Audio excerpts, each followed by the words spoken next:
Does it make a difference whether your teacher believes that you are a high performer or a low performer? That you are a late bloomer, that even though you haven't demonstrated your intellectual ability, you will blossom. Or you're not a good student, or you're a good student. Psychologist Robert Rosenthal and school principal Lenore Jacobson did a remarkable study some years ago in which they told school teachers, elementary school teachers, that on the basis of some psychological tests, some of their students, some of the children in their class were designated as late bloomers. Even though they hadn't shown any academic success, they are expected to bloom. The amazing thing is that in a very short time, the teachers began to treat those children differently than the other kids. Those kids began to think of themselves differently, and in the end, they actually performed significantly better than the other kids. They were transformed by the teacher's positive expectations, the opposite of Jane Elliott's study, in which teachers' negative expectations that the teacher infused led them to think of themselves as inferior. So let's see the Pygmalion effect in action in these classrooms set up by Rosenthal and Jacobson. Positive expectations can change a person's perception of a situation just as dramatically as negative expectations.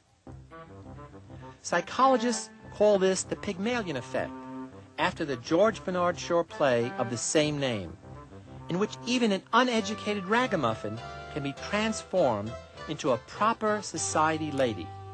In an experiment conducted at an elementary school like this one, psychologist Robert Rosenthal and school principal Lenore Jacobson took the Pygmalion effect one step further.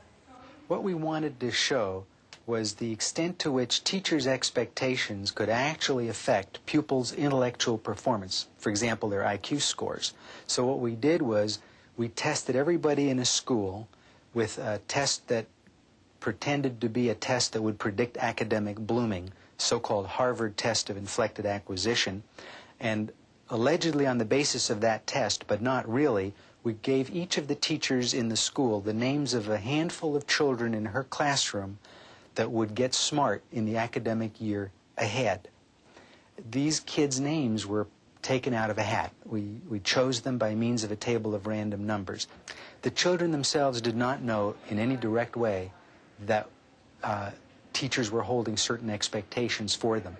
Teachers were told not to tell the kids, and of course we didn't tell the children either. So the children never knew. 6 times something that's close to 32.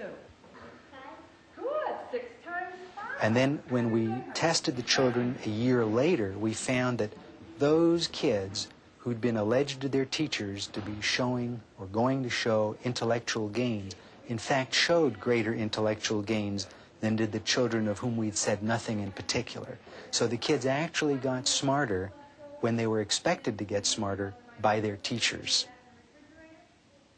We've come to feel that there are really 4 factors that operate in the mediation or communication of these self-fulfilling prophecies, especially in the classroom, but not only in the classroom. So what are these 4 things that teachers tend to do differently to kids for whom they have more favorable expectations? The first factor is the climate factor. Teachers tend to create a warmer climate for those children for whom they have more favorable expectations. They're just nicer to them, both in terms of the things they say and also in the nonverbal channels of communication. The other very important factor is the so-called input factor. That one probably won't surprise anyone. Teachers teach more material to those kids for whom they have more favorable expectations. After all, if you think a kid is dumb and can't learn, you're not going to put yourself out to try to teach them very much. 2 other factors, though, make a difference. One is the response opportunity factor. That is, kids get more of a chance to respond if the teachers expect more of them. They call on them more often. When they do call on them, they let them talk longer, and they help and shape with them the answers that the kids speak out, kind of working together to put the response out. The last is feedback. The feedback factor works in this way. As you might expect, if If more is expected of a kid, the kid is praised more, positively reinforced more for getting a good answer out, but interestingly enough is given more differentiated feedback when they get the wrong answer.